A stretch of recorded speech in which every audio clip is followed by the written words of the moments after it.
Okay, and so Mackenzie Higgins is going to go first. She's going to be talking about using GIS in international relations. So Mackenzie, whenever you're ready, you have 25 minutes to present and 5 minutes for questions. If you don't go the full 25 minutes, that's fine. Go ahead and whenever you're ready.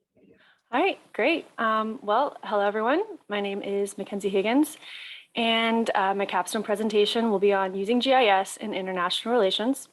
Before we move on, I would like to thank my advisor, Dr. Gregory Thomas, for all of his guidance over the last few months. And to figuring out how to go to the next. All right, here's my agenda for today. Just a quick overview. So a little bit of background. For my capstone project, I will be using geospatial analysis to assess the diplomatic relations between Russia and its 14 bordering countries. So we have Azerbaijan, Belarus, China, Estonia, Finland, Georgia, Kazakhstan, North Korea, Latvia, Lithuania, Mongolia, Norway, Poland, and Ukraine. As a quick note, in case anyone is not sure why Poland and Lithuania are included, some of you may already be aware of the Russian province Kaliningrad, which sits right between Poland and Lithuania on the Baltic coast.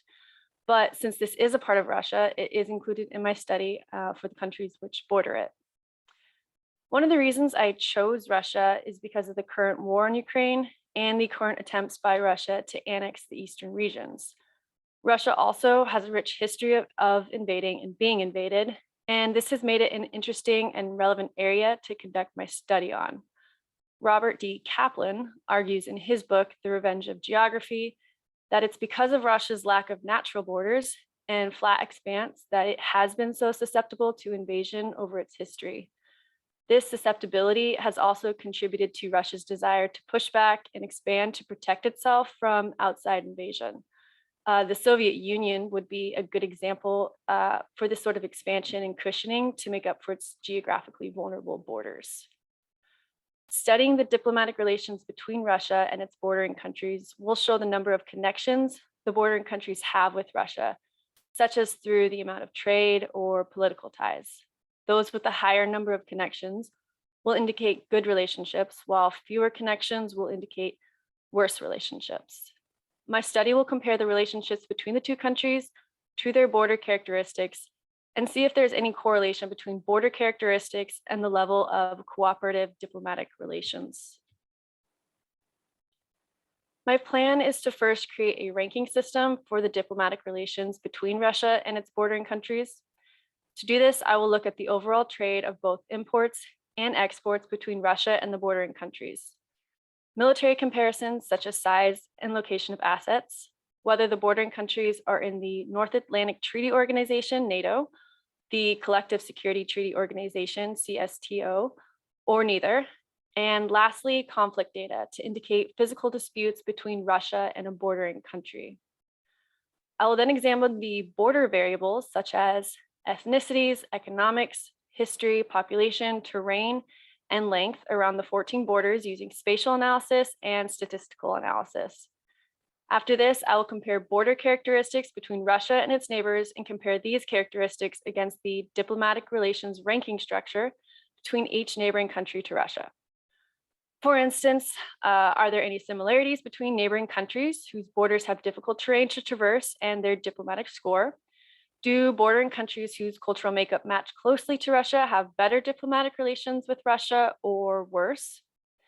A few studies by Harvey Starr were very helpful in my preparation to use GIS in international studies, as Starr has done extensive research on this topic himself.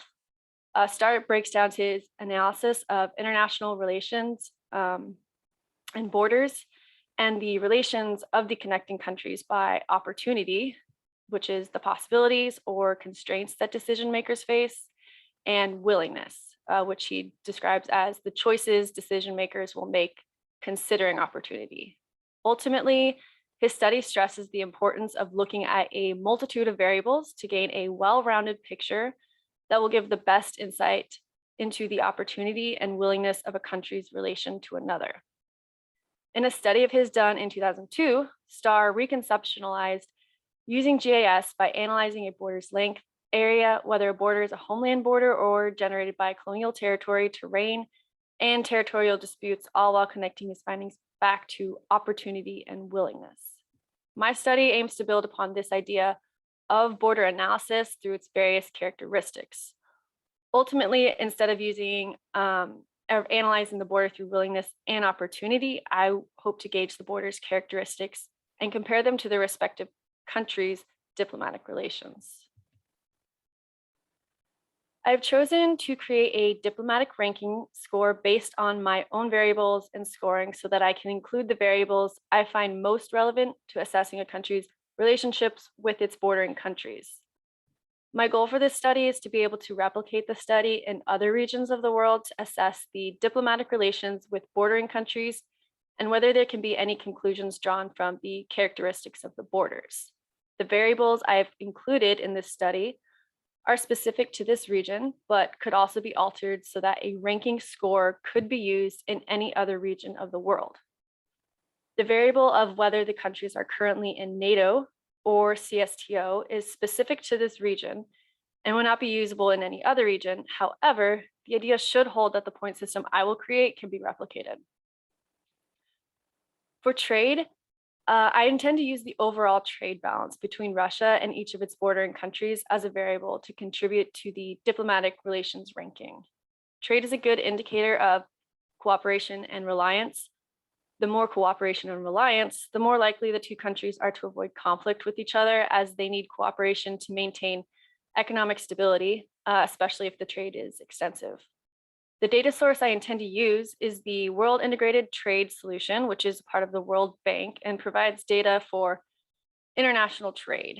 In a couple of slides, I lay out the data more thoroughly and visually, so you'll be able to see. For the military data, looking at the size of a country's military can also be a good indicator of whether a country will pursue conflict or not. A country with limited military resources is likely to play nicer with its neighbors to avoid conflict. Also, the location of military resources is another good indicator of the relationship between two bordering countries. A higher concentration of military assets near a border may indicate posturing and tenser diplomatic ties, such as Russia did around the Ukraine border before its invasion. Similar posturing may be found around other borders, and a higher concentration of military assets may indicate inferior relations. The data sources I intend to use are the World Population Review for military size by country statistics, and a combination of the Soldiers Project and the Georgian Foundation of Strategic and International Studies for a list of Russian military bases and asset locations. The Collective Security Treaty Organization is a mutual defense pact between Armenia, Belarus, Kazakhstan, Kyrgyzstan, Russia, and Tajikistan, which benefit from military training exercises and weapons acquisitions, as well as helps to justify Russia's presence in former Soviet Union countries. NATO is the alliance between 30 countries in Europe and North America that aims to safeguard freedom and security by political military means.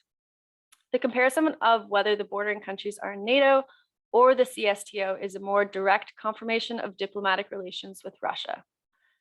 Being in the CSTO directly ties a country to Russia as an ally. However, being in NATO does not directly label the country as an adversary of Russia. However, it's likely to complicate relations. For a list of members in the CSTO, I will use data from Wietz in his study on assessing the Collective Security Treaty Organization and vulnerabilities through the Strategic Studies Institute and US Army War College. For a list of members in NATO, I will use data from the North Atlantic Treaty Organization's official website. The use of conflict data will be a strong indicator of the current relationships between Russia and neighboring countries. More conflict in recent years will indicate that relations are not good and will contribute to a lower diplomatic ranking score. For instance, Ukraine will score lower on diplomatic relations scale because of the current war. The data I plan to use for the conflict variable is the correlate of war dataset. For border variables, I chose the border variables based on Glidich and Wiedmann's 2012 study on the use of geographic information systems technology and spatial data in international studies. Their study highlights the 4 major categories for spatial data in international studies: political, demographic, socioeconomic, and environmental. So for my study involving GIS and international studies, I wanted to ensure I captured the spatial data that would be suitable under these 4 categories. For political, I chose to look into border length and the history of the border. The length of the border will hopefully indicate if there is any relationship between how long a border is and the chance for better or lower diplomatic relations. History may be shown temporally and spatially through how a border may have changed through time. The C-shaped data set will be used for this, which shows the changes in borders between 1889 and 2021 through polygons. For demographic data, this will include population data and ethnicity groups. Population data will show how populated each border is between the 14 countries and Russia. The gridded population of the world data set, a raster data set, will be used to analyze how populated a border is. I will likely use a set of buffer zone around each border to estimate the percentage of how populated a border is within this data. For ethnicities, I will use the GeoEPR dataset, which is a dataset of polygons with a variety of attributes like state names and identity groups being the ethnicities. For this, I will likely use the same buffer zone parameters as the population data to calculate the percentage of ethnic groups present on each side of the border to see how closely they relate or not on one side of the border to the other. A study done by Khan, Hamza, Burke, and Nawaz ul Huda was conducted using GIS to locate homicide hotspots in Karachi, Pakistan, and compare them to the ethnic fault lines in the region. Their study used polygons to depict ethnic regions with the respective percentages of ethnicities present in these polygons. One possible fault I found with this method was the zoning of these polygons restricted and influences the percentages of the ethnicities by using a definite line, which does not accurately depict the true ethnic makeup of these regions. However, the use of the percentages within these polygons is a good example of how I would like to depict the ethnic makeup of the regions by the borders. By using a buffer zone around these borders, I may run into the same limitations as using the polygons in the previous study. However, I hope careful analysis and awareness of this problem will lead to more trusted results. So for the socioeconomic data, I will include economics. The economic data will hopefully show the relationship between economic standing of the bordering countries and if there is any relation to their diplomatic rankings.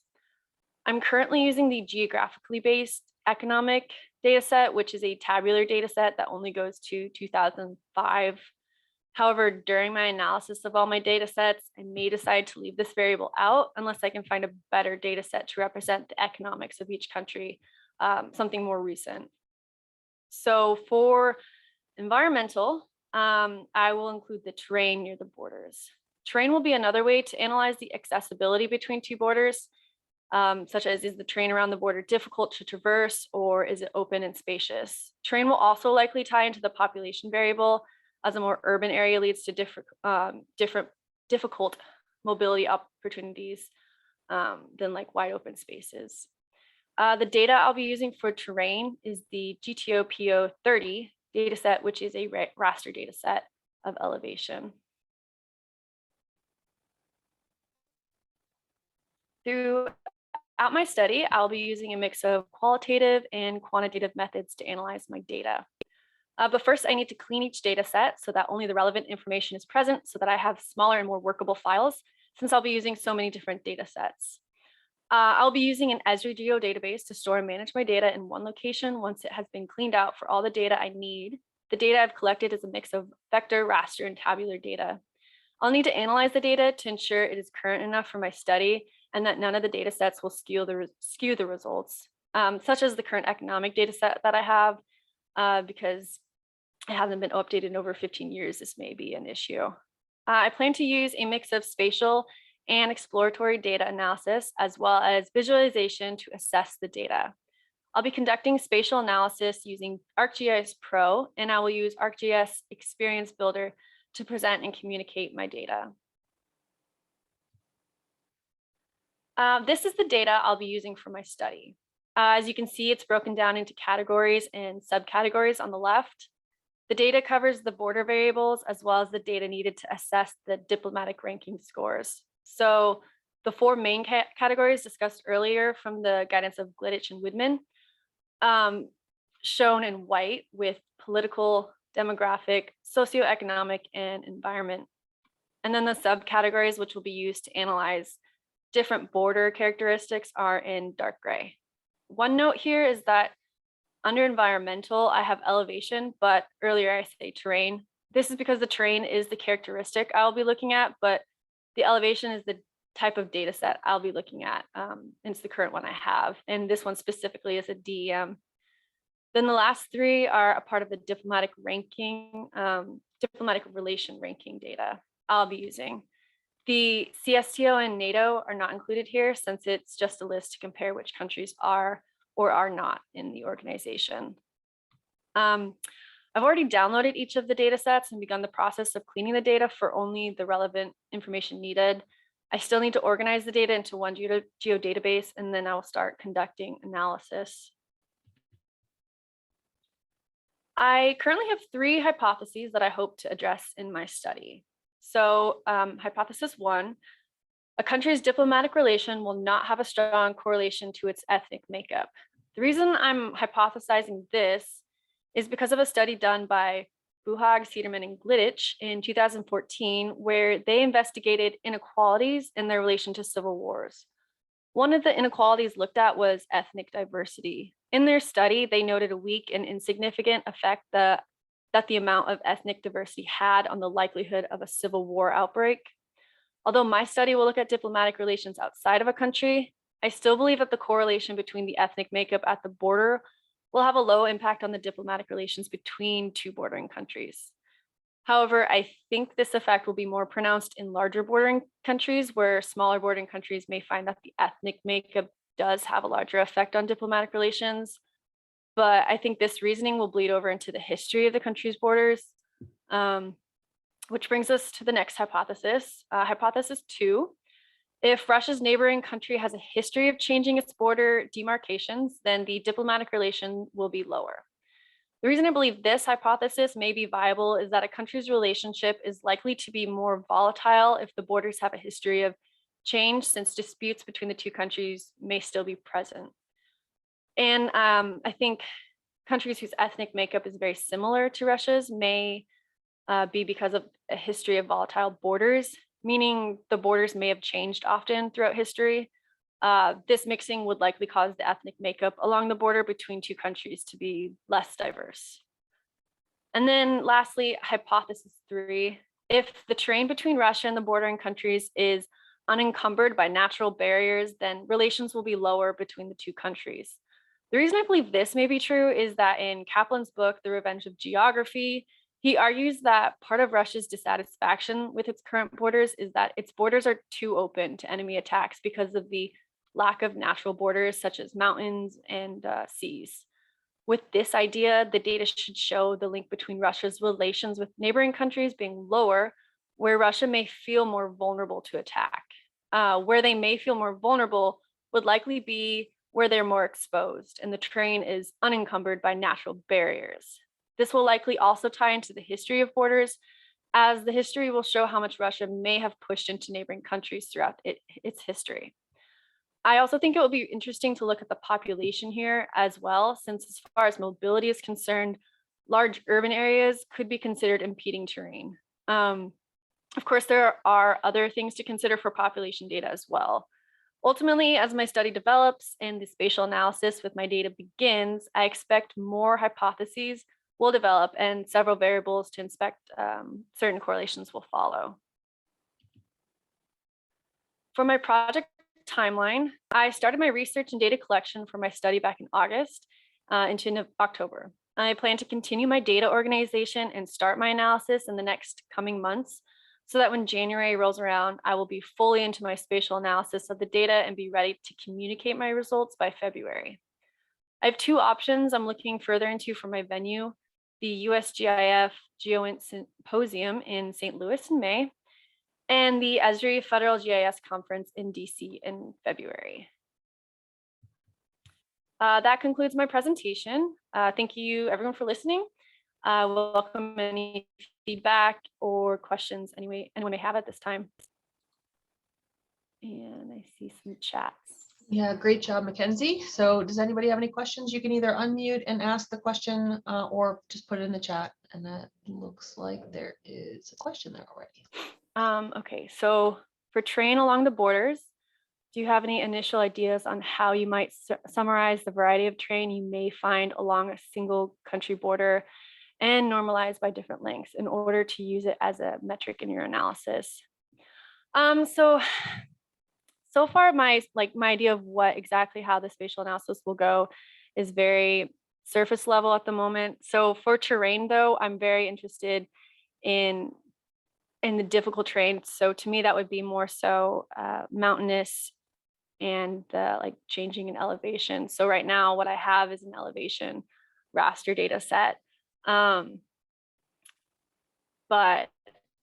I think it will go hand in hand with the length of the border as well. So I think a lot of these variables are going to end up merging. And so that's going to be something I need to tackle, is how exactly each of these are going to merge with each other as well. I hope that I answered that question. Interesting presentation. In addition to the variables that you have listed, have you considered looking at modes of transportation, perhaps of a means measure of accessibility across countries bordering with Russia? Yes, I have. That was originally a part of my list, and it was a part of the, I believe, socioeconomic portion, I think. I got rid of it for now because I had so many variables, and talking to my advisor, it was, I can add more, but right now it seemed good what we had. However, I could add them easily enough. I think I was using the Esri Atlas World data set I think I had originally. So I may still add that in, but that is a good variable. So yeah.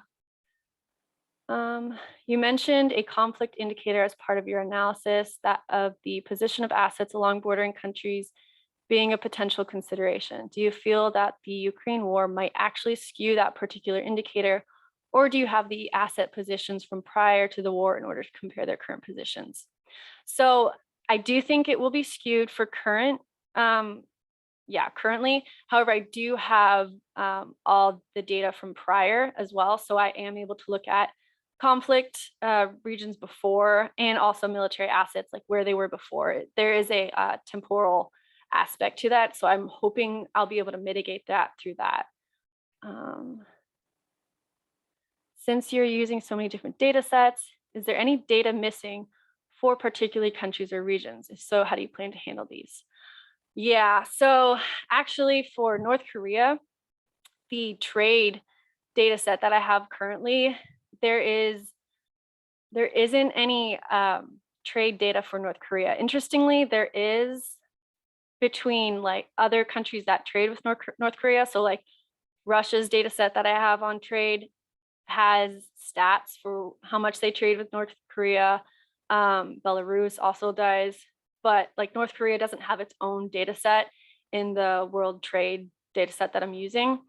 So I'm going to keep looking to see if I can't find a separate data source for trade that includes North Korea. That way I can still include it in the study and I don't have to, I guess, skip over that country. But yeah, there are going to be some difficulties, especially with North Korea, I think, in some of the data sets, but I should be able to mitigate most of it. Hope that answers everyone's questions. Okay, great job again. Lots of good questions. Very timely presentation. We'll, I'm sure, look forward to hearing how it goes. Thank you. Okay, so Dwight is next. So Dwight, if you want to go ahead and start sharing, you can start whenever you're ready.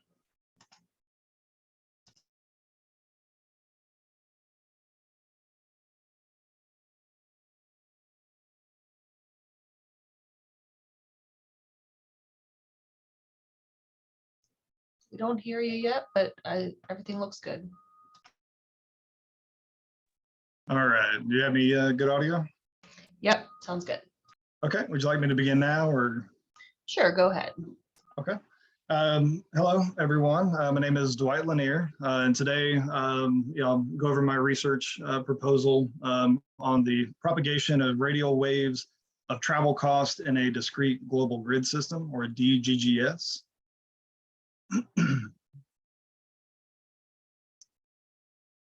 Okay, so the premise behind why I chose this was that I read an article talking about how we live in what some people call the fourth industrial revolution, right? So the first industrial revolution was driven by coal in the 1700s, the second by gas in the 1800s, and the third by electronics and nuclear in around the 1960s, right? But the fourth industrial revolution is unique and different in a lot of ways because it's centered around the internet, data, and renewable energy in the 2000s, right? So I thought that was an interesting concept because certainly in my own life, I recognize how, we're constantly generating data, even in our sleep. It comes from our smartphones, cars, TVs, etc., right? And if you add into this the petabytes of data generated by our geosensors, it's easy to see that we're in the midst of a geospatial big data problem, right? And when we talk about big data, it's a bit of a subjective term, but it is generally characterized by volume, velocity, and the variety of data that it takes to exceed the computational capacity of any of our current systems, whether this be in terms of storage or computing power. And so these collectively are known as the 3 V's of big data: volume, velocity, and variety. Smartphone growth we can see as an example of the volume. So if we consider all the geospatial data collected by smartphone sensors, via GPS, accelerometers, Bluetooth, near-field sensors, etc., it's easy to see how this data begins to add up. There were 15.9 billion smartphone devices globally in 2022, and this number is expected to rise to 18.9 billion in 2025. And the other neat thing is that all of these devices, we talk about the internet, they rely on a robust network that is currently developing and expanding its reach every day, right? We think of a lot of the 5G infrastructure developments that we always see. And the goal of this is to be able to connect the edge computing prowess of these phones and other devices in a way that they can feed data back to high performance computing systems in the cloud. And so if we think about the internet's reach, that provides the velocity part of the big data equation, right? So they're delivering massive amounts of data to our data stores. The internet currently reaches around about 63% of the world's population, which is 5 billion people. And companies like Starlink and Meta are working hard every day to expand that reach because they want to get access to more users, right? And if we mix into this an exponential growth in the kind and type of sensors that are embedded in our environments, we begin to talk about the Internet of Things, right? And so we may be familiar with how, everything from toasters to our garage door openers either have some, wireless connectivity or Bluetooth connectivity, right? And the data that they produce is a lot of heterogeneous data that we have to find a way to integrate, right? So Internet of Things endpoint growth is an example of that variety in the big data equation. There were an estimated 14.4 billion IoT endpoints in 2022 and expected to grow to 27 billion by 2025. So that's a huge increase. And I think the reason that we're seeing that large growth in IoT especially is that, and this is particularly useful for the geospatial field, right? Being at the heart of this issue is that everything happens somewhere at some time, but it's the location of a thing that provides its context, right? So when we talk about the variety, the velocity, the volume of data, it's easy to see how this begins to overwhelm our current spatial data structures. So what do we do about it, right? Well, from an information standpoint, the United Nations Committee of Experts on Global Geospatial Information Management recognized the need to shift from some of their earlier recommendations for building a spatial data infrastructure, and instead they proposed a knowledge infrastructure. And the reason they did this was because they noted that technological advancements, such as all the ones we mentioned on the previous slide, will lead to a rise of new data sources and will increase the relevance and the need for this data integration and interoperability. And those are the key terms there, right? So again, along the bottom of the slide, I have the geosensors, the human sensors, even the data that we generate as we model for things like climate change, right? We're generating massive amounts of geospatial data, and it's being stored in a multitude of distributed frameworks. So what we need is a common framework that can handle this and can also handle it on a global scale. And it needs to be able to provide for us the ability to feed into high performance computing, parallel distributed computing systems, right? So that way we can leverage AI, ML against it in order to extract value. So the question again is, what's foundational to everything else that follows is that we need the right spatial data framework as a requirement to be able to generate, the products and solutions that we're going to need going forward, where we can take multiple sources and integrate them and have spatial data processing, big spatial data processing as a normal part of the geospatial data pathway and not just as an afterthought. And to also be able to have all of our data linked together in a way that enables knowledge on demand, right? So I would argue that currently, I don't think we have that, right? But there have been some solutions proposed. So for just a minute, we'll maybe pause there and think about, okay, so we've talked about the need for this framework, but how did we get to where we are and the current limitations that we have? In 2018, Michael Goodchild proposed an interesting thought experiment where he said, if we look back on the history of GIS, the legacy of all the decisions that we made, the constraints of technology that we had at the time, the limitations on storage and computing power, and the ability to the inability to visualize a 3D digital Earth in its entirety. All of these things got us to where we are today. And so yes, GIS started in the 1960s. Excuse me. And grew through decades of technological progress. And while we've made great strides, we can certainly see the fingerprints of these decisions, throughout that development. To begin with, we can talk about the globe, right? So globe is a very accurate model of the Earth in a lot of ways, but it's not very portable. It doesn't scale well, and certainly, nobody wants to put one in their glove box or in their pocket, right? So instead, we've developed a giant grouping of projections, right, over 5,100 to date, to basically take this ellipsoidal shape and cast it to a flat piece of paper so that we can fold it up. These projections, and even if we talk about just a standard lat-long graticule grid, they force us to grapple with a lot of distortions and also singularities. So here I've just put a little arrow. I think we're all aware of like at the poles how a single point is often represented as an entire line, right? So there's a lot of distortions, a lot of singularities, and there's also a lot of interruptions, right? So if we even think about transverse Mercator projections in their zones, they're useful, but they cut off every 6 degrees, and they also cut off at around 60 degrees latitude, right? So we're constantly battling a lot of these distortions and interruptions throughout the globe. And this creates an inability really to visualize and to store our data at a global scale.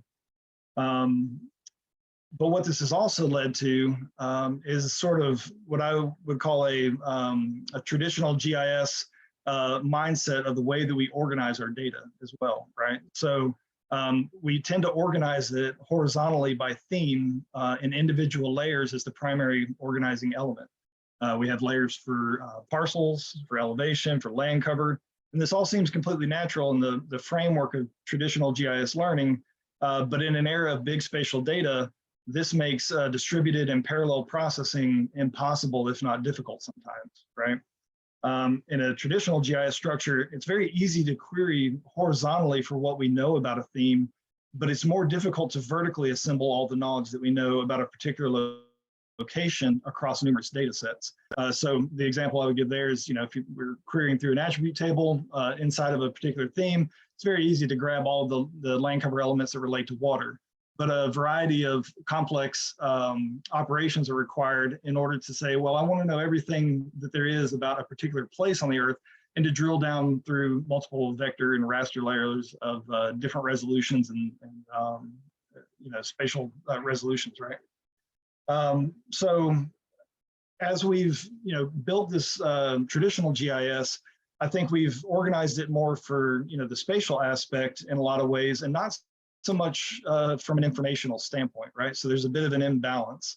And that led me to begin to explore, well, what options do we have where we can begin to once again think of our global data within the framework of a digital Earth as a complete global whole, right? And that brought me to discrete global grid systems.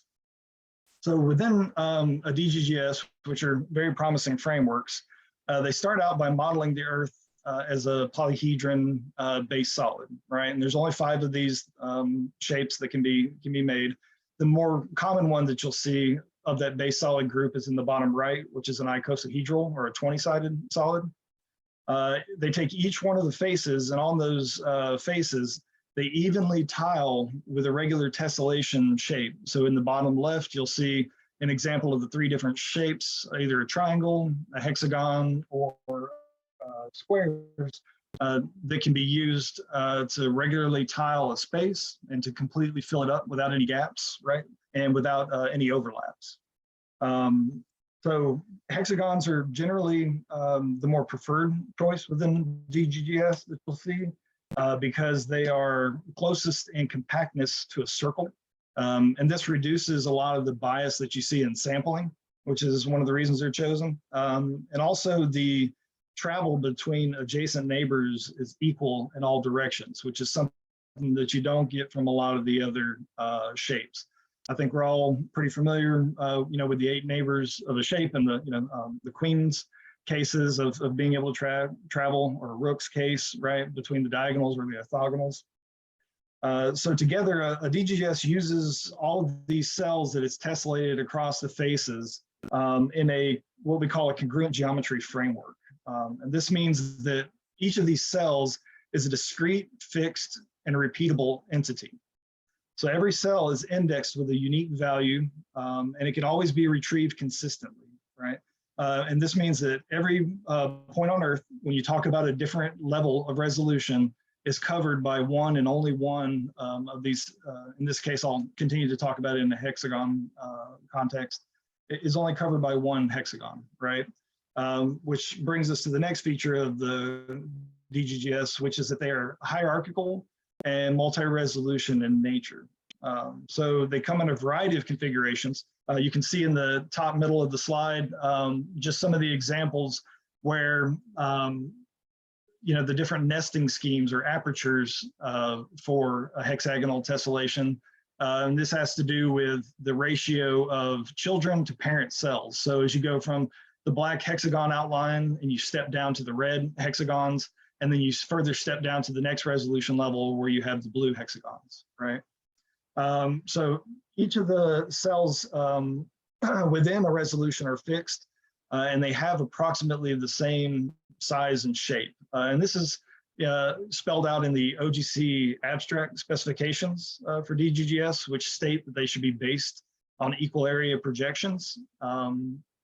Some of them do not, but they meet pretty much every other aspect of the DGGS. Many of them were developed before that specification was written, and it'll be interesting to see how they're adjusted going forward.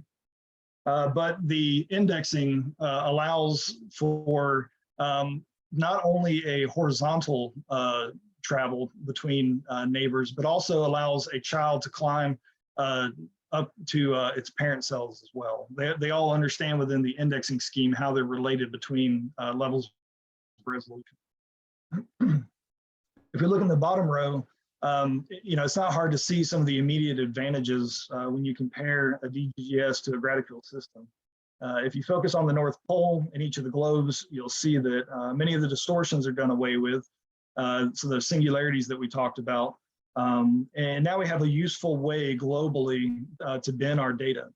And these spatial bins are what allow us to perform some of the basic spatial operations like proximity searches without the need to go through calculating the distance between each and every point.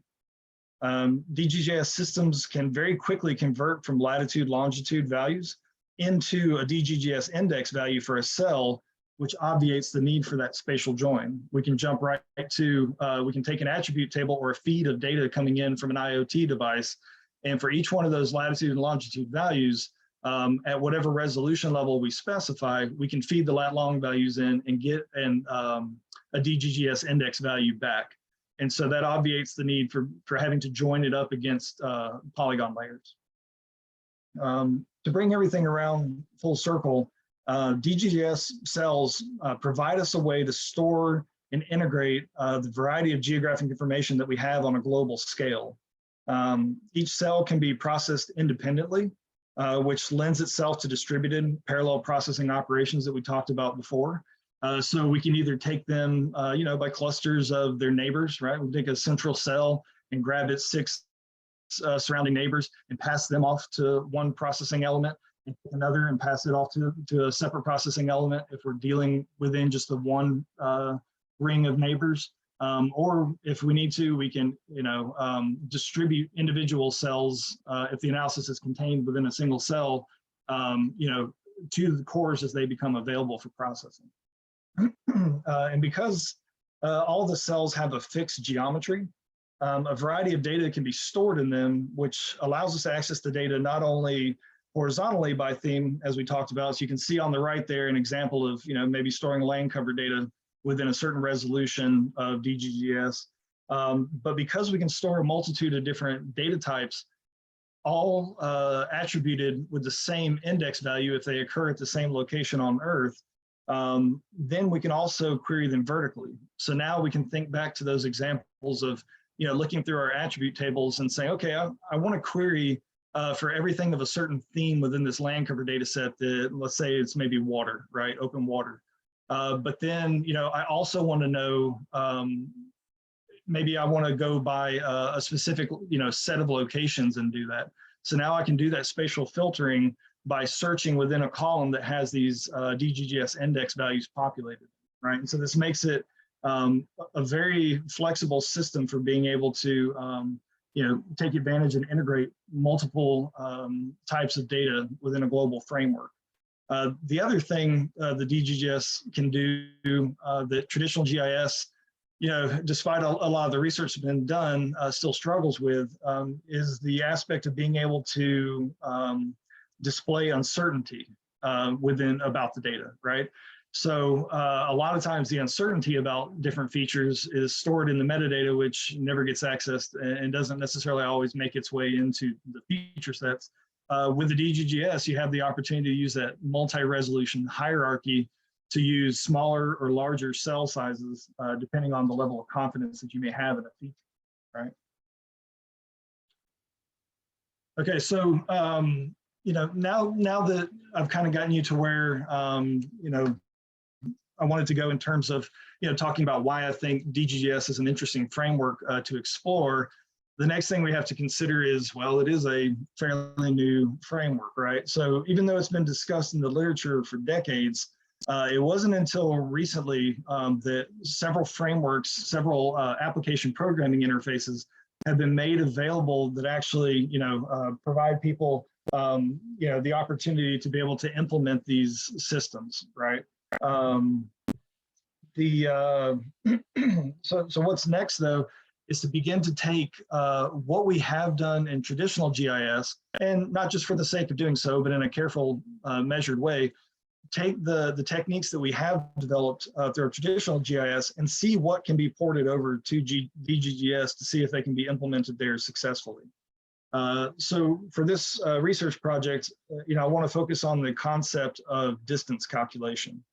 And by distance, I mean not only the straight line distance between two locations, which is as the crow flies, but also a looser conceptualization of distance where each unit on the ground is equivalent to some cost, be it time, effort, fuel, etc., or what some people call as the crow walks, right?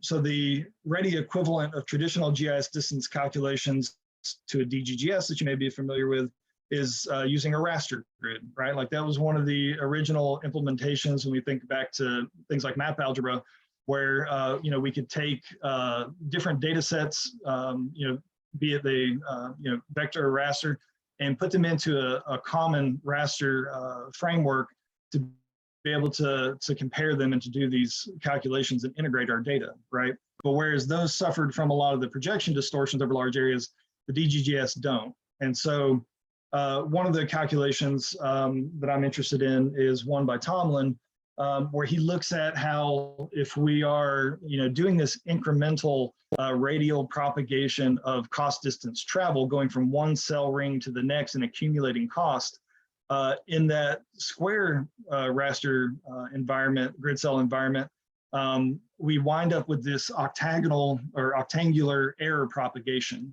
So you can see here that along the green lines, anywhere we have a straight shot, we're able to accurately accumulate cost and you know, get the right answers, as it were. But anywhere that the path has to zig and zag as we accumulate cost, as it takes those least cost paths, there winds up being this over estimation of distance, right?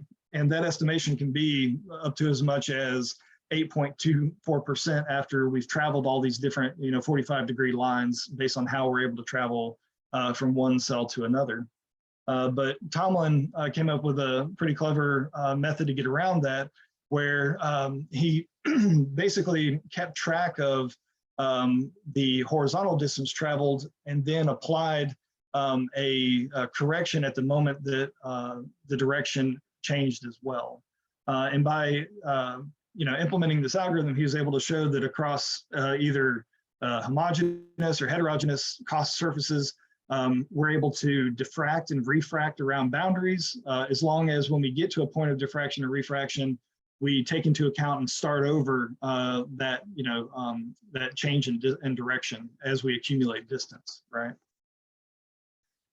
So for this project, that is what I will focus on, is assessing, one, how much air is there that's accumulated through incremental propagation of travel cost in a hexagonal grid. So in the research of, you know, looking into DGGS, one of the things that was raised by a couple of different authors was that, hey, you know, these things are great. We've looked at them in terms of, you know, different buffering and other techniques. But what's needed is to begin to evaluate all of our other different methods for cell-to-cell travel, you know, for things like hydrology analysis or flow modeling and so on. So I'm going to take you know, a stab at modifying Tomlin's approach, but to see how I can apply it to a hexagonal grid.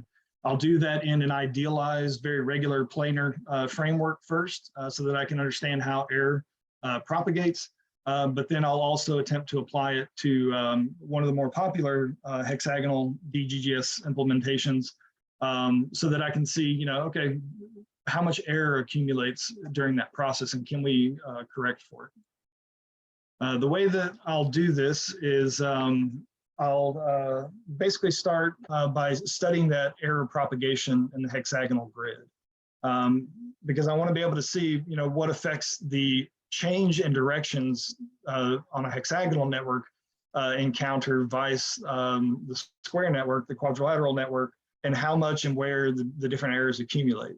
I'll use a combination of ArcGIS tools and extensions, as well as custom scripts and notebooks to build my own tessellations, convert the centroids to nodes, and link them all with edges in a network analyst data set. And this will basically allow me to carry out an experiment over as large of an area or as fine of a grid to, you know, because I do want to look at how changing the size of a hexagonal grid may or may not affect it. Tomlin found that it didn't affect anything in his study when he changed the resolution. I'm curious if the same holds true for a hexagonal grid. So then I'll, you know, look at those distance calculations in an incremental radial fashion and compare them to the straight line distance to a cell and study that error propagation. And then the next part of that will be to take his approach and modify it for this hexagonal grid and to cast it out over both homogeneous and heterogeneous surfaces. And by this, I mean, does it cost the same to traverse across the open space? Or are there places, where I can shade and color in different cells with different weights that it takes to traverse them, causing things to diffract and refract as we go between those two different medium of cost values, right? Next. So when I get those steps finished, what I do want to try to do is apply it to a very popular DGGS framework. And the one that I'll use is Uber's H3. Like I said, it's very popular. It's used by a lot of very high level data analytics companies. And I think this is a very good reason to choose it. So even though it is not equal area, the fact that so many people are using it, and even on Uber's website, they kind of say, yeah, hexagons use equal distance between cells. I really want to dive in and be able to evaluate and provide some metrics to, okay, well, how even are the distances between, between those cells, right? I'll use SQLite databases to hold all the distance calculations that I derive. So I'll use H3's built-in methods for distance calculation, see how those pan out. I'll do my own calculations, in a geodesic format. And then I'll also apply those modified Tomlin approaches to the H3 grid to see, where I accumulate error. So the anticipated results of that will be hopefully a holistic look at, okay, how is a hexagonal grid different in terms of error propagation than a square grid? And then can we apply those correction factors that Tomlin used? Can we do the same thing in an octagonal grid? And can we also apply that to a very specific and very popular DGGS implementation of H3? I'll work on this over the course of the next year. I will have to be out for some work travel. So that influenced my decision to, try to have this done by fall 1 of 2023. And I aim to shoot for the Southeast Division of the American Association of Geographers meeting that'll be in Norfolk in November of that time frame. And with that, I'll go ahead and pause and take any questions you all may have. Great job, Dwight. If anybody has any questions, you can either unmute yourself or put it in the chat. I think you took up quite a difficult concept to visualize and did a great job of doing that. I thought each slide did a really good job. Hello, I have a question. This is Kara. Hey, Kara. Dwight, are you planning to apply both of these methods, both the one you're testing and the one you're planning to implement, to any sort of known real world situation so that you can demonstrate the differences in the methods and also use it as a way to kind of verify some of the tests that you're running? Yeah, I think the initially, using a very regular grid, right, like that hexagonal grid, entirely perfectly geometrically correct, will bear out some of the initial considerations as to whether it can be corrected for. In terms of getting it into a real world, I think the next thing will be to look at H3, right? And as I cast those techniques into H3, I am interested to see, because I think the first thing that I need is really that look at the descriptive and summary statistics for all the distances between the different cells themselves. Because DGGS are referred to as semi-regular grids. They're not entirely regular. So I do expect there to be error in different places. And I don't know to what effect, will I be able to correct for those? Is this something where, I may not be able to use, like Tomlin's approach was very straightforward because I think he was dealing with, what is assumed to be a regular grid space. So with this being a semi-regular grid space of this sort of messy real world application of the DGGS, I am curious to see, will I have to go on a cell by cell method, right, as I propagate and look at the, and actually take into account the distance as computed from cell center to center? Should this be built ahead of time as an index? And then in terms of being able to test that out real world, yes, I think the idea would be to be able to take the known cell centers, and once I've propagated the radial waves, ideally I think it'll be most obvious in a homogeneous surface, but then I can also calculate the straight line or great circle geodesic distance between each successive ring to see how those added up within the DGGS.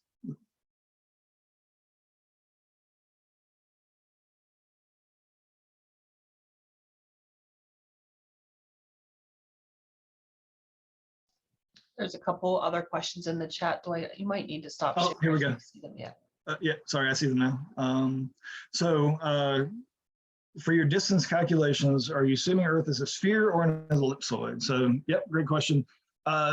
What I plan to do for the regular grid is that'll just be an entirely planar surface, perfectly geometrically correct and flat, all angles normal. But then when we get into implementing it with H3 and doing the calculations, I do want to compare it against WGS 84 ellipsoid as a background, right? When I do my great circle distance calculations, I think that's important. But it is also important to note that H3, when it implements its Haversine distance calculations, its great circle calculations, it is based on the ophthalic sphere, right? Which only takes into account the radius of WGS 84 as applied to a sphere, right? It creates the same area on the surface of the sphere as WGS 84, but doesn't treat it as an ellipsoid. So it'll be interesting to compare these two things. And then also, can you get pyramid layers for a hexagonal grid to zoom in and out in ArcGIS Pro? Can you do raster algebra with hexagonal cells? Yeah, absolutely. So I think for the first part, can you zoom in and out and treat it as a pyramid layer? Yes, that was actually one of the first considerations for DGGS was to look at how you might use them to replace something like a quad tree algorithm, that was latticed onto a ellipsoid to do that multi-resolution raster pyramiding, right? But because it's a DGGS, it takes into account the curvature of the Earth and doesn't have those shape distortions that the quad tree methods often did. So I think they'd be superior in that respect. And I've seen a lot of, there's a lot of interesting things that we can go down another rabbit hole about how you quantize information when you take it from our traditional raster-based systems and begin to try to integrate it into a hexagonal cell. Do you sample by, a mean, median mode of land cover class cells that fall within a hex, or do you take the center point of the hex and sample back against the raster, right? So there's a lot of questions and considerations there. And when you talk about raster algebra with the hexagonal cells, it's very interesting because you don't think of it in terms of an overlay anymore. Ideally, you're now looking at, with the DGGS, you only have one layer of hexagons really that are your geometry, right? They are your congruent geometry. You no longer have to repeat shared boundaries along coastlines or between features, right? And worry about all those slivers and things like that. You literally have a fixed discrete cell that has an index value, and then you work in the background in a table that's joined to those cells, and that's where you store all of your values. So yes, it's very efficient for being able to query for a specific index value and retrieve information from all the other records that you want to summarize and then aggregate and apply back to that cell. And so what I'm interested in is that next step over, which is not just the internal to a cell calculations, but also how do we look at distance traveled between neighbors in those flow accumulations. Okay. Oh, one last question there. Yeah, so that was kind of an interesting part. Let's see. Greg is my advisor, Greg Thomas. Yeah, this is really good. Good work. And I just wanted to say, Fritz said that he will see your answer when he watches the recording. He had to go teach a class, so he asked a question and then ducked out. Yeah, of course. But great job. Again, some really good questions there as well. And thanks for sharing that. Okay, so we have one more presentation today from Robert. So Robert, if you want to go ahead and start sharing, you can start when you're ready. All right, how's my audio? Sounds good. All right, great. So thanks everyone. So my presentation is covering the topic of where are the malaria vectors, subtitled Identification and Uncertainty Associated with Classification of Anomalous Habitat Using Remote Sensing. So to get right into it, I'm going to start with a little bit of background. So the overarching motivation for this study is the falciparum malaria. So there are 241 million cases, 627,000 deaths in 2020 based upon WHO data from 2021. And obviously coming from 2020, there's a little bit of uncertainty due to the COVID pandemic. But we know some things. Most of the malaria burden is in sub-Saharan Africa, and most of it's borne by children at the age of 5 years old. Falciparum is an oblique human parasite, so it requires a human host as part of its life cycle. And it's also spread by mosquitoes. So this does help to constrain our space a bit. And to give you an idea of the history of malaria, it goes back quite some time. So this is a map of the United States from the 1800s, based upon census data from 1880. And you can see that for a lot of the southern United States, malaria deaths were actually fairly common, with more than 70 per thousand individuals within that region. And then it did decrease a bit as it went farther north.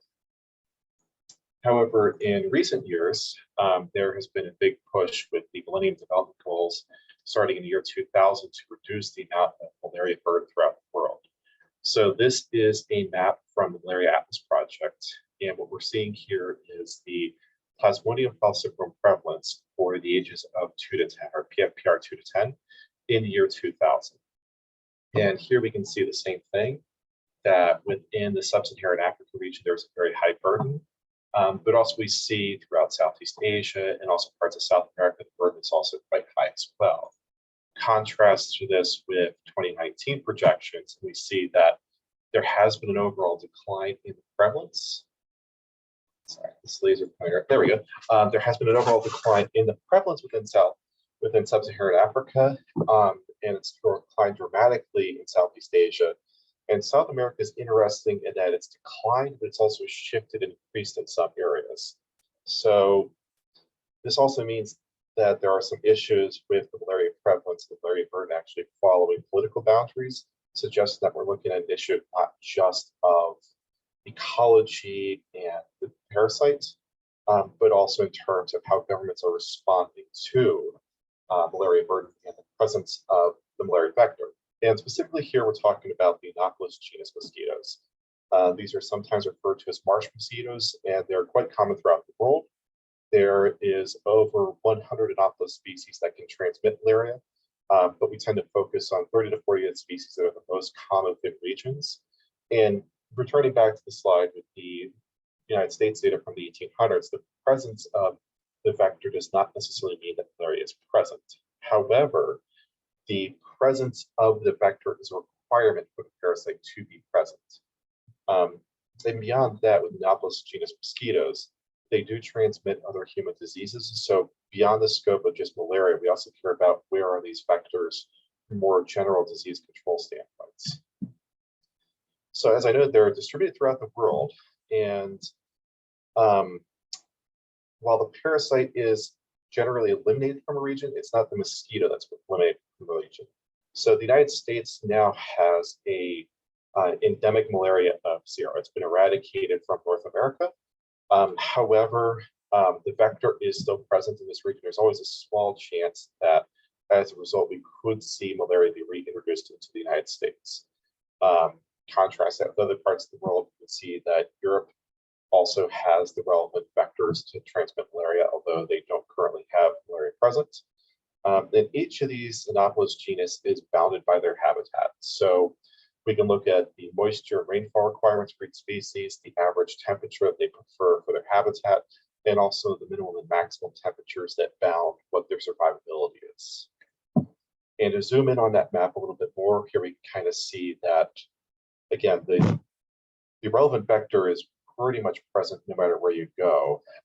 Obviously, there are some parts of the Canadian Shield where you're not going to see it. Same thing with the Western United States, the Sahara region, and the tundra of Russia. And so generally, this kind of goes back to one of the requirements for the species is that in addition to temperature bounds, there is a humidity bound. So it does have a preferred range of rainfall and prevailing humidity that is necessary for the species to be fairly prolific within a region. And the way I'm going to go about trying to identify where the ideal habitat for these vectors are is through remote sensing.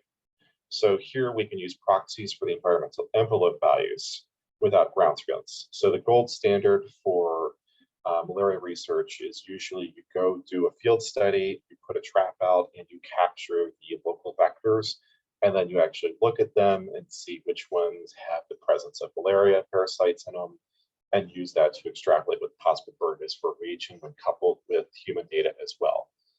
These studies tend to be both time-consuming and expensive.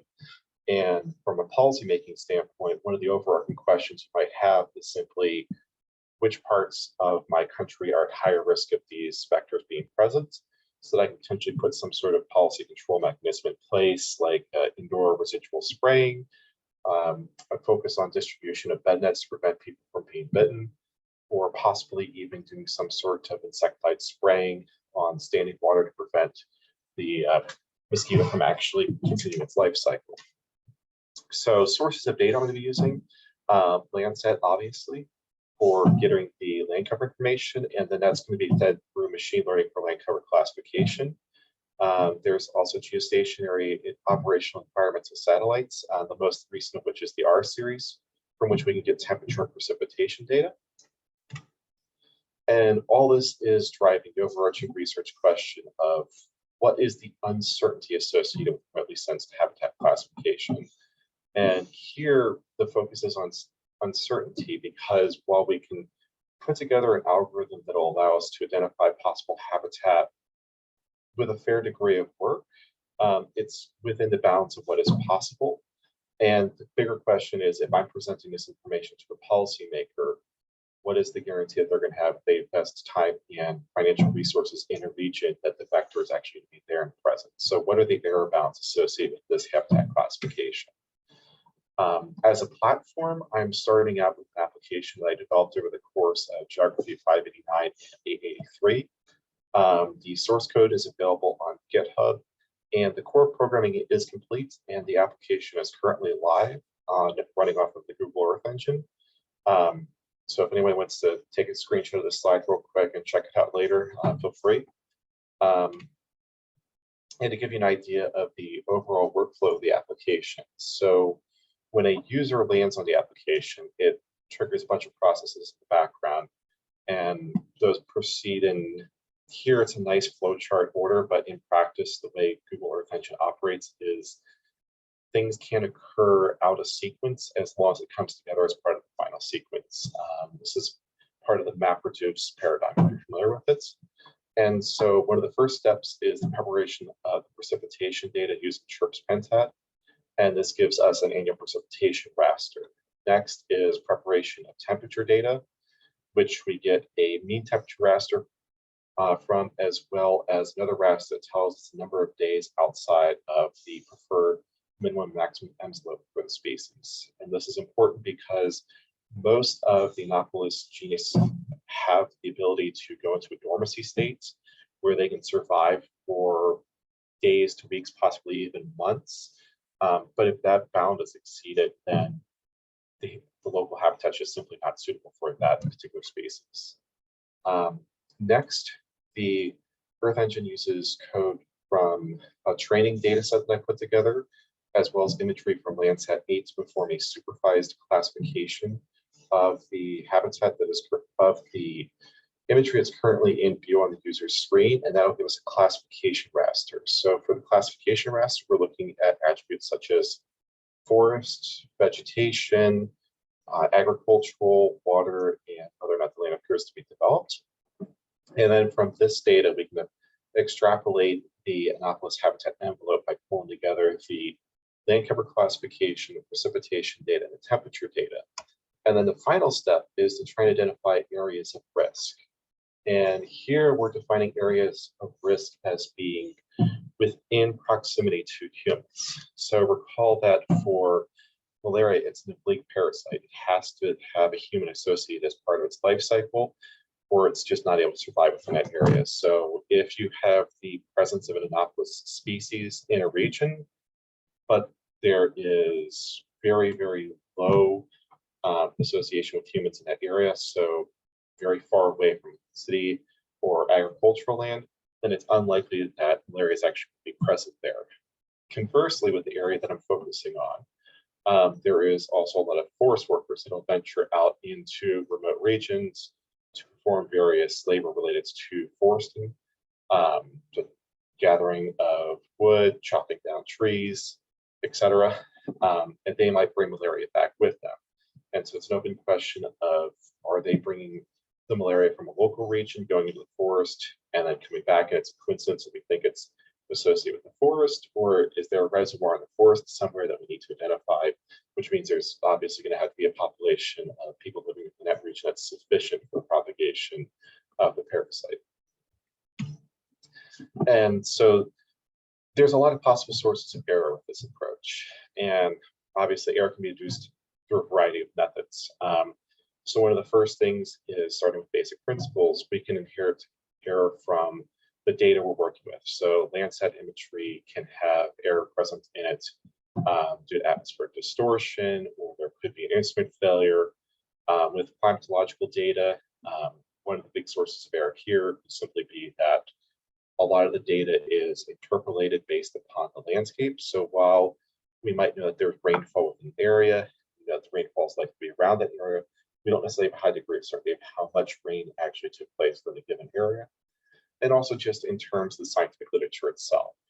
There's always going to be a little bit of discussion back and forth in terms of how accurate the habitat envelopes are. Should they be more constrained? Should they be less constrained?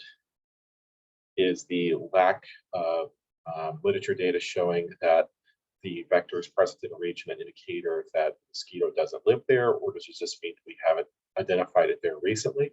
And with climate change, it's entirely possible that an area that didn't have the appropriate species 5, 10, 20 years ago that we still classified as no anomalous could in fact now have these species present simply because the habitat has grown suitable for them.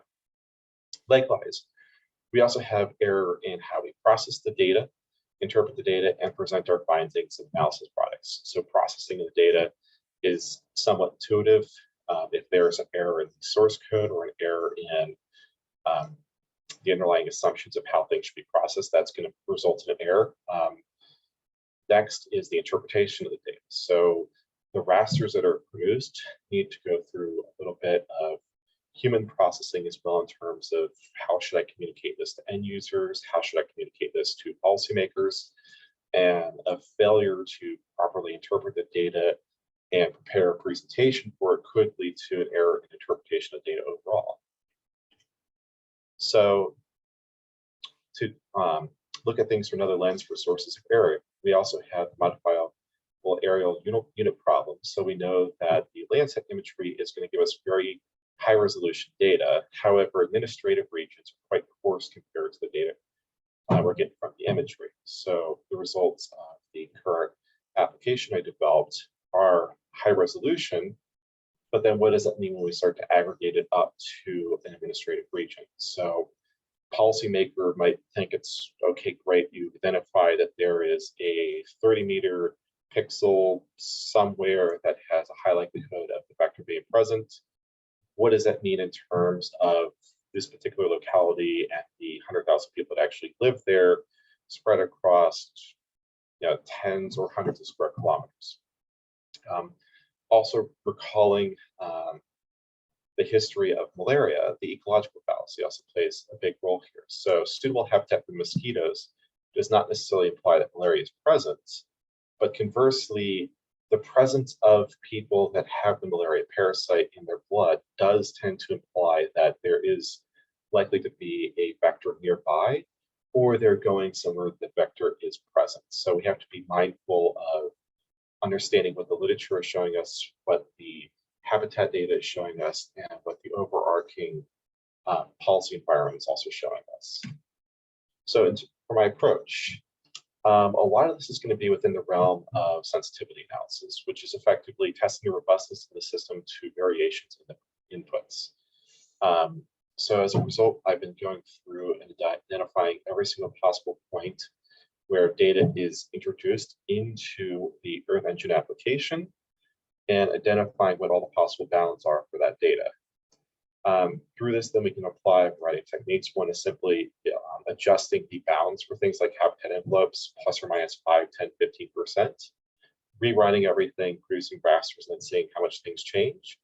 We can also use Monte Carlo methods, in which we select values from different sets and run the simulation and see what the results are on the output and see how much the overarching results of the simulation change in relation to the inputs. And so as part of going through the system and actually interrogating it for what our various areas of sensitivity might be, starting with sensitivity to inputs, one of the obvious ones is going to be habitat change in relation to the environmental envelope. So for this, I'm going to look at permeating the inputs for the habitat envelope on various ranges and seeing how much the habitat projections change in relation to that. Another is the temporal side of things. So how much does the habitat change if the time frame changes? If I go back and use data from 2015 or 2010, are the habitat envelopes going to be substantially different from what they are now? So when and this could also be done within the span of a single year as well. So if the rainfall goes up and down over the course of the year, does that cause the projected habitat to increase or decrease over time? And finally, for an input is simply the actual inputs that we're using for the system itself. So does the habitat change if the underlying data source changes? So if I change from using Landsat imagery to Sentinel imagery, is that going to give us a different projection? If I change a satellite aggregation method, is that going to adjust things? Ditto for satellite resolution. So sensitivity to outputs. And here, one of the questions is in terms of the aggregation and specifically thinking about how things would be viewed by a policymaker. So the highest resolution is the Landsat imagery right now. That's 30 megapixels. The lowest resolution is coming from the Church Pentad data, which is approximately a 5-kilometer pixel. But over one of the things working for all this is going to be political boundaries. The smallest, which is likely to be a health district, which could be to think in terms of U.S. geography. So a health district, several health districts can make up a county, several counties can make up a state, and then obviously several states can make up a country. So if I'm thinking about things in terms of these health districts, what does the aggregation up to that level mean in terms of the results and how much they change? And then finally, how does presentation of the results impact the interpretation? And this final point might be slightly outside the scope of what I'm proposing to do here, because it is a lot of actually interacting with people and getting their feedback directly as part of a user interface, user experience type conversation. But it is a very important feature of the presentation of the data. So for deliverables, so obviously my expected results, I do think that there is going to be uncertainty of where humans and mosquitoes interact, and that is going to be inversely related to the resolution of the model. So in other words, as the resolution increases, we're more likely to be certain that interactions are likely to take place. So if we've got a forest that is 100 square kilometers, we could probably say with a high degree of certainty that that habitat is suitable for the parasite, for the vector, and that those vectors have the parasite. Therefore, if humans go into that forest, they are likely to encounter malaria. Conversely, if I were to increase the resolution, say within a 30-meter pixel within that forest, I don't necessarily have the same ability to say that. This the image kind of gives you an idea of why I think that is. So these dark red areas are areas where there is a high likelihood of the Anopheles mosquito being present, and then the lighter areas are decreasing likelihood. So within this broad region, we can say with a high degree of certainty that, yeah, there's likely to be malaria present, but any individual area within there, the uncertainty decreases. I do think that the projected habitats will only nominally vary with the changes to the habitat envelopes, although I do think over temporal periods of time, we'll probably see variations, especially in areas where climate change is going to be most noticeable. And finally, the impact of uncertainty is going to be highly dependent upon the objectives of the user of the application. So from the standpoint of a researcher who wants to put together projections over time of how much the habitat has changed, the uncertainty might not be as extreme, but for a policymaker that wants to know where to allocate resources, if there's a high degree of uncertainty that this particular health district has the relevant vectors, they could be very concerned about the uncertainty. So for the timeline, so right now for the fall 2 semester, it is concurrent with Geography 583 for me. And therefore, between now and December, I'm doing some limited Earth engine programming and testing. And this is largely to incorporate additional anomaly species and to add some features that are necessary to permeate the environmental envelopes and to generate the larger data sets. And then over the winter break, December to January, I'm going to be having Earth engine do a lot of number crunching. This is mostly asynchronous, so it'll crunch the numbers, load the data onto Google Drive somewhere, and then I'll download it. And then during spring 1, which is going to be concurrent with Geography 871, I'll start working on the analysis, which will probably take place within ArcGIS Pro or possibly R. And then during spring 2, the overall objective is to prepare a manuscript, but we're in the process of preparing an abstract to be submitted to the American Association of Geographers for their annual meeting in March. And then MGIS presentation, and hopefully May of 2023, we'll submit the manuscript. So with that, I will open up the floor to questions. And thank you very much.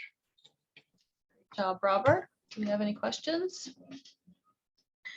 Real quick, I was wondering where might you submit the manuscript to? Do you have particular journals in mind? There's a couple possibilities depending on if it takes more of a geography focus or if it takes more of a malaria focus. So one very common journal to submit to within the malaria sphere is the Malaria Journal. Okay.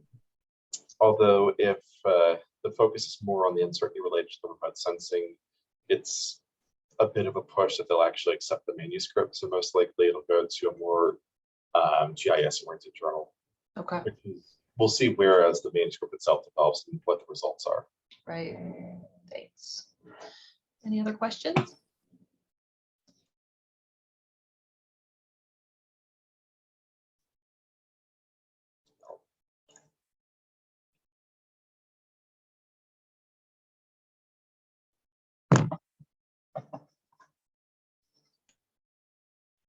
I don't know if you said this at the beginning, Robert, but is this something that you've been working on for a while? Is this a long interest of yours, or is this just more recent with your capstone?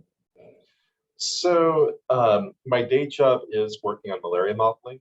So I was able to kind of draw upon what I already knew, but we've only very slowly been introducing more geospatial data into the malaria model, which is why the question of what is the uncertainty and where are the possible habitats is such a big question, is it's germane to what I'm actually doing on a day-to-day basis.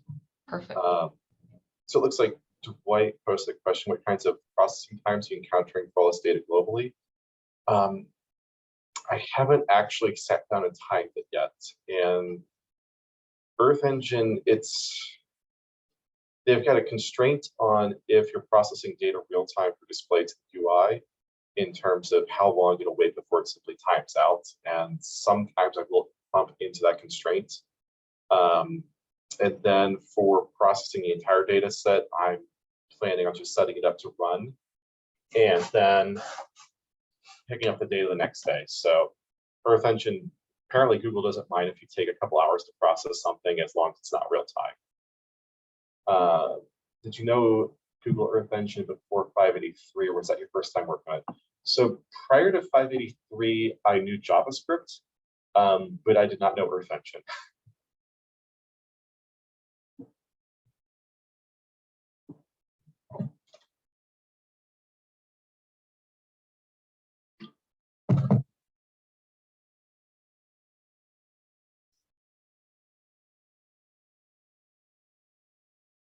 I don't know if there's any more questions being typed up or not.